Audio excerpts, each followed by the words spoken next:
मरो तेरे चौखट पे मेरे काम मेरे दिल मरो तेरे चौखट पे मेरे काम मेरे दिल मरो तेरे चौखट पे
वह जगदात्मा हमें सर्वप्रथम मातृ संबंध से प्राप्त होता है। इसीलिए वेदों ने भी सर्वप्रथम किसी का स्मरण किया है।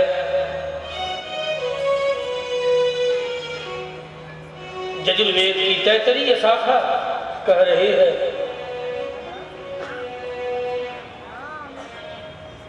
मातृदेवो भव। हे प्रभु, आप मातृदेव के रूप में हमें सदा प्राप्त होते रहे। पश्चात स्मरण भगवान वेद करते हैं,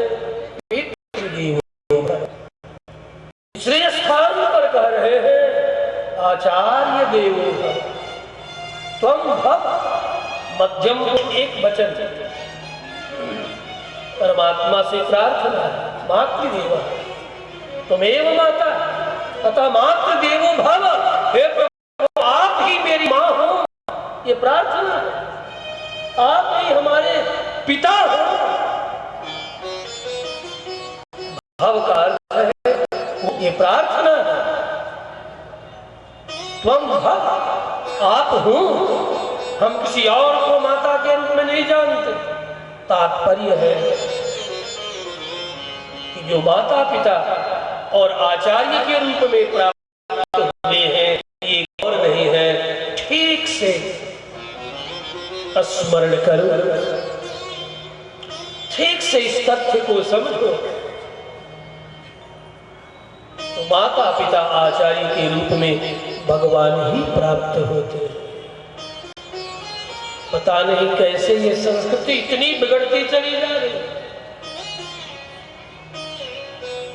जिस माता पिता और आचार्य को साक्षात भगवान के रूप में जिस संस्कृति ने स्मरण किया है, माना हम उस परमात्मा को ढूंढने के लिए कोई और दौड़ते हैं, और जो सहज ही माता पिता आचार्य के रूप में प्राप्त हुआ है, उधर से अपने चित्त को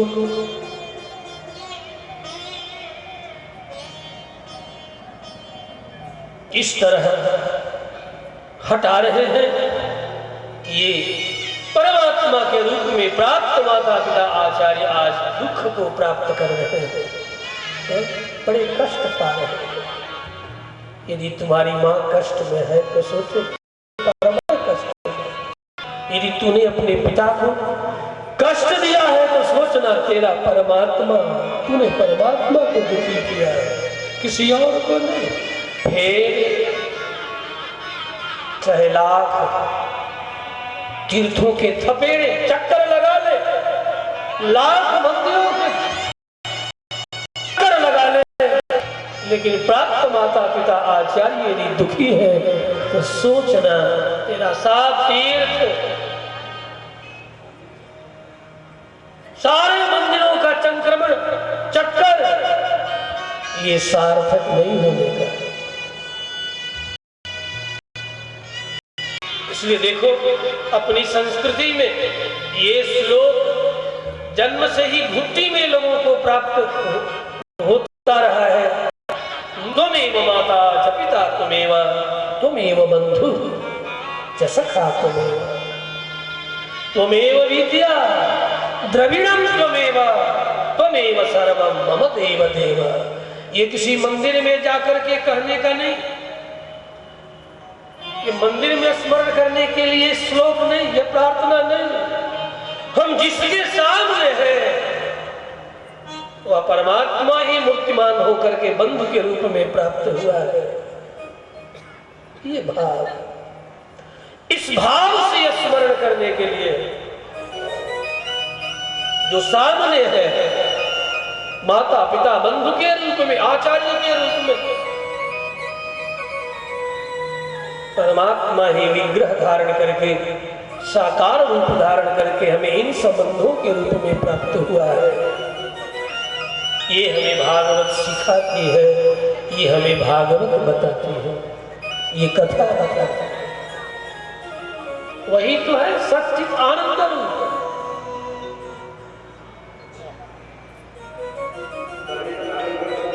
और वही पुनः इन रूपों में हमें प्राप्त है। समय समय पर जब हम विस्मृत हो जाते हैं तो स्मरण दिलाने के लिए वह दिव्य मंगलमय रूप धारण करके आता है। कभी कृष्णावतार लेकर, कभी रामावतार लेकर, कभी नरसिंहावतार लेकर, कभी वामनावतार लेकर, कभी मत्स्यावतार, कुर्मावतार, वराहावतार, अनेक अवतार ले लेकर के आता है और आकर के कुछ और नहीं बताता, यही बताता है, यही सिखाता है। लेकिन हम कली के कोलाहल में उलझे हुए। यही बात सौनकादि मुनियों के सामने भी थी। वे भी कली में ही है, नैमिषारण्य में कथा श्रवण कर रहे थे। उसी आकांक्षा से यज्ञ सुत जी से कहा है नमस्ते इन सौनकादि मुनियों ने कि बड़ा कोलाहल है, धर्म के तत्व को लोग सुन करके भी सुनना नहीं चाहते, समझ करके भी समझना नहीं चाहते, उसमें स्वतंत्रता नहीं है। सामने के माता पिता भाई बंधु को ईश्वर के रूप में स्वीकृति, इसमें स्वतंत्रता नहीं है। स्वतंत्रता तो मनमाना करने में है। धर्म का जो मूल तत्व है इसे पुनः समझाने के लिए वह परमात्मा विविध विग्रह रूप, विविध विग्रह धारण करके अवतार लेकर के जगत में आता है कि देखो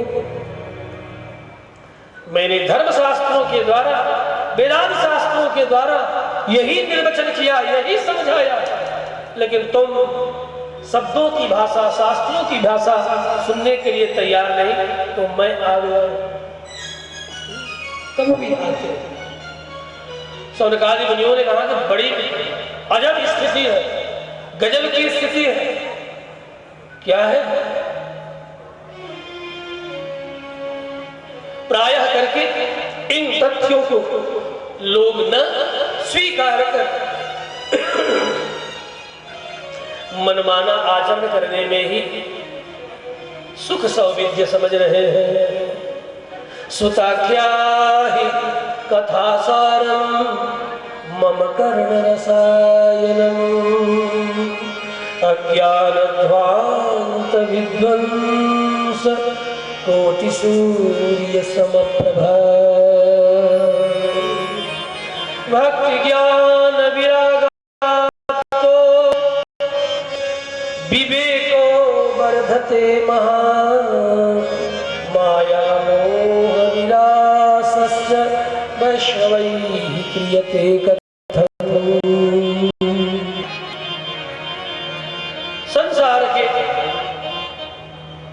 माया में उलझे हुए हम सब धर्म के तत्व को समझने के लिए नहीं।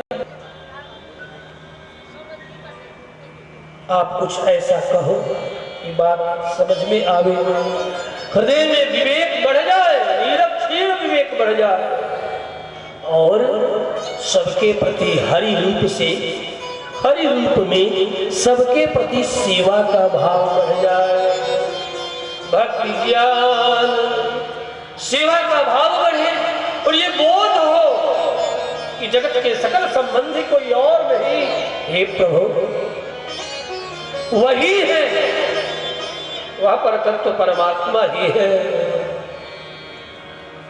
क्योंकि जब तक ये जो मोह है माया के कारण जो विपरीत ज्ञान करा रही है, जो ठीक ठीक है उसके विपरीत ज्ञान जननी यासा माया, जो विपरीत ज्ञान उत्पन्न करे उसी को तो माया कहते हैं। तभी तो इन संबंधों की ओर से विपरीत लोग हो रहे हैं, विमुख हो रहे हैं। तो विवेको वर्धते महा, माया मोह नष्ट हो जाए।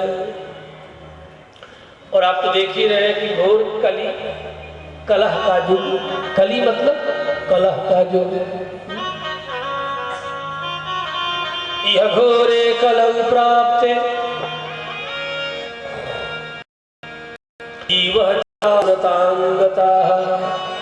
और जानते हैं ऐसा सब क्यों हो रहा है? आसुरी आहार और विहार जो मानव नहीं बना है, लेकिन वकालत करने वाले, पक्ष लेने वाले, ऐसा आहार और वैसा विहार जो मनुष्यों के, तभी मनुष्यों के आदि पूर्व ने कहा मनुर्भव मनुर्भव, अरे मनुष्य बनो, मनुष्य।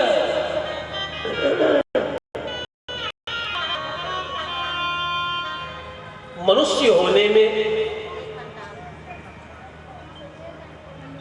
अधिक लाभ है।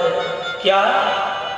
मनुष्य होने से विवेक बढ़ेगा, मनुष्य होने से माया नष्ट होगी, मनुष्य होने से मोह नष्ट होगा। नहीं तो ज्ञान को ये नष्ट करने वाला मोह है। अनेक संतों ने तो यहां तक कहा मोह सकल व्याधि न कर मूला, सकल आदि व्याधि का मूल ये मोह है। अनेक पैंडेमिक जो बीमारियां, महामारियां जो फैल रही है मोह के कारण। अभी जो महामारी आई थी इसके द्वारा सनातनी संस्कृति को बड़ा बल मिला। स्पर्श लोग कहते फला तो बड़ा छुआछूत मानते हैं, अब क्यों मानना शुरू कर दिया? ये जो कायराना अंदाज में जो कोरोना आया, अब क्यों मानना शुरू कर दिया? लेकिन जब ही कायराना अंदाज में आया हुआ ये कोरोना गया, त्यों ही पुनः वही अटपटी बातें, फला तो बड़ा छुआछूत मानते। लेकिन देखो अनेक महामारियां छूत के कारण ही होती हैं।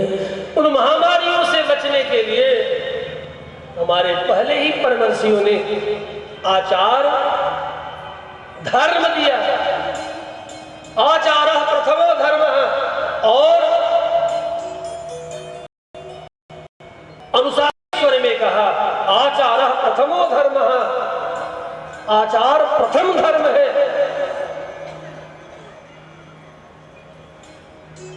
उसका पालन करने से मोह नष्ट होगा। तो आप बतावें इस कलह काल में हम सब क्या करें? काल व्याल भक्त्योग वर्धनम यच्च कृष्ण संतोष कारकम।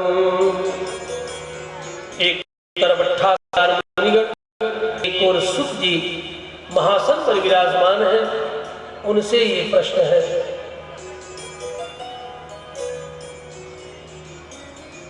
क्या करें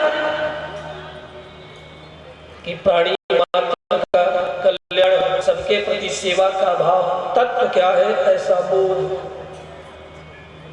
वैराग्य हो और हृदय में विवेक जग जाए। सीधे सीधे शब्दों में सुख जी बड़े प्रसन्न होकर के कहते हैं,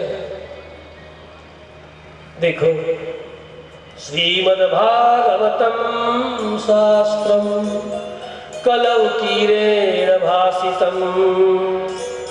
जिस शास्त्र को मुनिवर सुखदेव ने परीक्षित को सुनाया,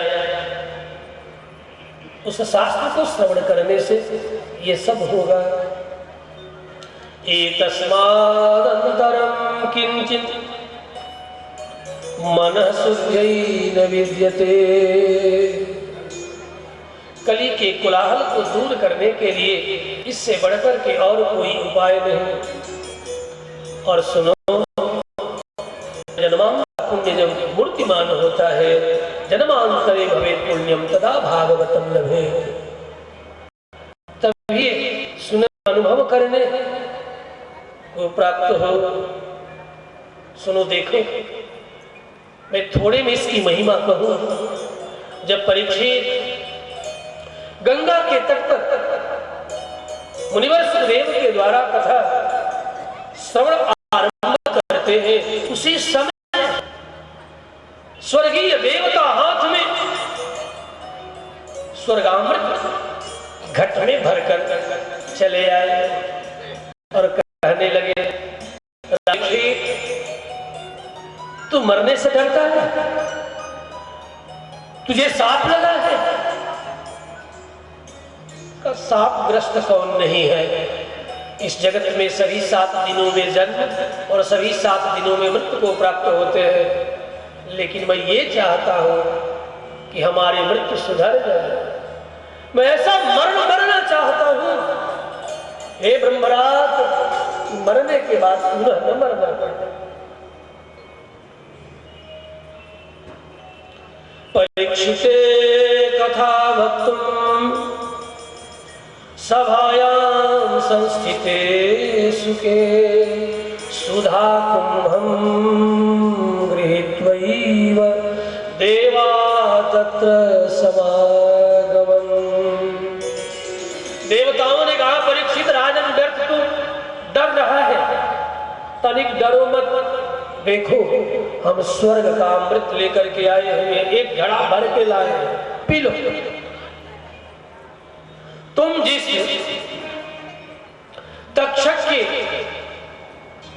डसे जाने के भय से व्याकुल हो रहे हो, ऋषि समीक के पुत्र ऋषि श्रृंग के द्वारा शाप दिए जाने के कारण व्याकुल हो रहे हो, डरो मत, डरने की जरूरत नहीं।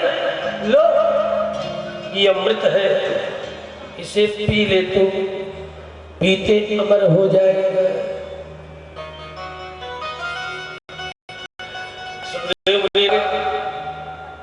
गजब है? देवता आप सब चले आए, मैं तो यहां हूं ही। मैं भी अमृत ले आया। जरा सुखदेव ने देखा है परीक्षित की ओर कि जरा पूछो तो सही, कि इस अमृत को पीने के बाद जगत में जन्म और मृत्यु के चक्र से जीव क्या मुक्त हो जाता? पूछ लिया कि कहो तो सही, क्या इस स्वर्ग के अमृत को पीने के बाद जगत में जन्म नहीं होता, प्राणी पुनः नहीं मरता? देवताओं ने कहा, जब तक स्वर्ग में रहे तभी तक। यदि स्वर्ग से गिरने के बाद पुण्य क्षीणे पुण्य मृत्युलोकम विशालम मृत्युलोकम विसंति, पुण्य क्षीण होते ही पुनः वह जीवात्मा भले स्वर्ग का अमृत पान कर ले। पुण्य यदि क्षीण हुआ तो पुनः इस पृथ्वी पर उसे आना पड़ता है, जन्म लेना पड़ता है, और जन्म यदि लेना पड़े तो उसे मरना भी पड़ता है। ये स्वर्ग का अमृत केवल स्वर्गीय प्राणियों के लिए, इसे पीने के बाद भी कुछ ही दिनों तक कोई प्राणी अमर हो सकता है। स्वर्ग से गिरने के बाद पुनः जन्म और मृत्यु के चक्र में वह उलझ जाता है। परीक्षित ने कहा, तब तो यह मुझे अमृत नहीं चाहिए। सुखम नत्वा वदन सर्वे स्वकार्य कुशला। सुरा, ये देवता आए हैं कि परीक्षित को स्वर्ग का अमृत पिला दूं और बदले में हम सब भागवतामृत पी लेंगे। इसकी क्या महिमा है? इसे पीने वाला पुनः संसार के जन्म और मृत्यु के चक्र में नहीं पड़ता। इसीलिए इसकी इतनी भारी महिमा है।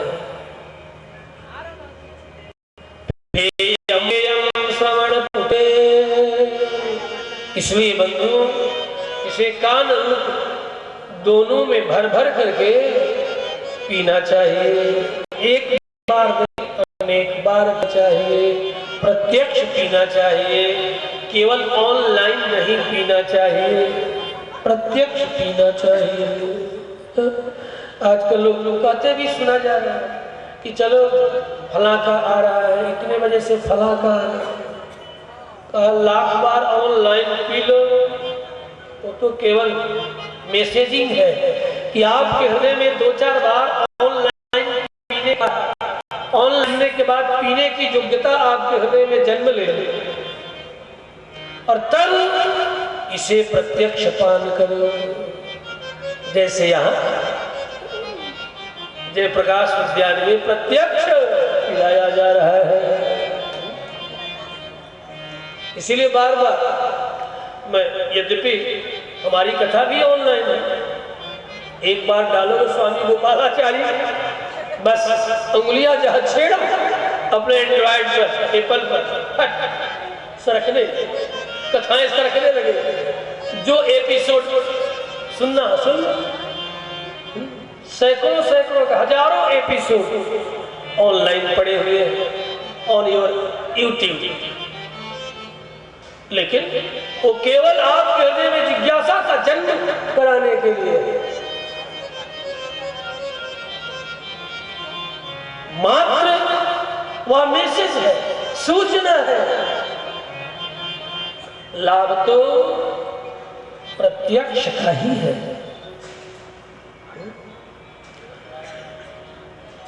क्योंकि देखो, यह सारे मुस्लिम हो सकता है किसी की बहुत अधिक अभिनिवेश ऑनलाइन पिलाने में हो, तो मैं उसके लिए कहता हूं और चुनौती के साथ कहता हूं, ऐसे नहीं, पूरी चुनौती के साथ। जितने लोग अभी सुनेंगे, बाद में भी ऑनलाइन सुनेंगे, इसे उनके लिए चुनौती के साथ कहता हूं, एक भी ला करके रख दो कि ऑनलाइन श्रीमद् भागवत सुनने और पीने से दिव्यांग आनंद की प्राप्ति होती है। एक भी प्रमाण ला के दे दो। भगवान श्री कृष्ण ने गीता में कहा है, यह शास्त्र विदमुत्सृज्य वर्तते कामकारकः। ये ऑनलाइन केवल सहयोगी है प्रत्यक्ष पीने के। कि आप आयोजन कर, आयोजन में सम्मिलित हो और इस लाभ को प्राप्त करो। इसलिए चुनौतीपूर्ण कह रहा है, ऐसे नहीं बोलते। मेरी बातें लोग पकड़ते हैं।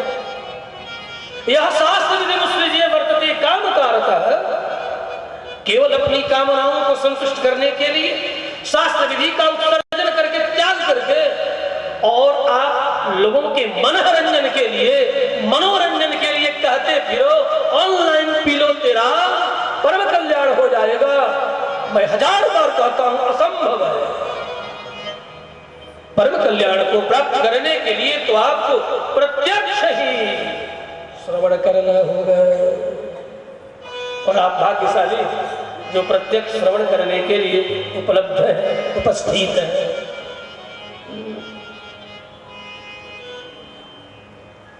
ऐसे सोचो, जो ऑनलाइन कथा चले गए, जो चले गए,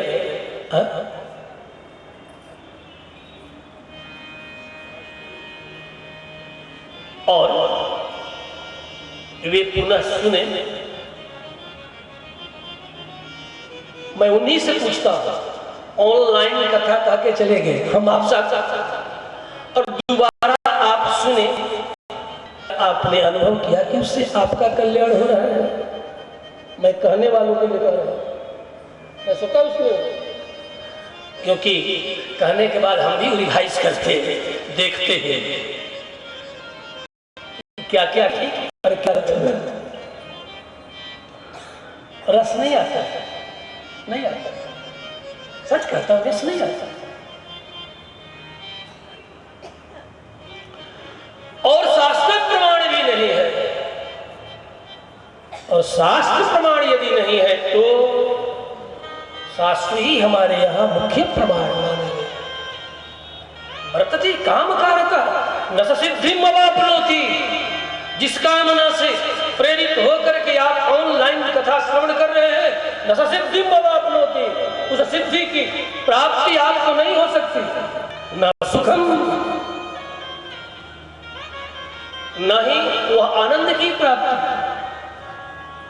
इसलिए बंधुओं, पुनः पुनः विनम्र निवेदन है, साग्रह निवेदन है,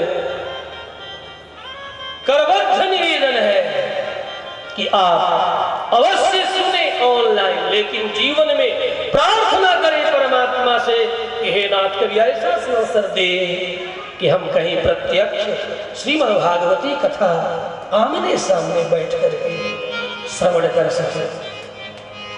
ये लाभ जब प्राप्त होगा, सोच लेना तेरा कल्याण कोई रोक नहीं सकता। कि हरि गुण बगा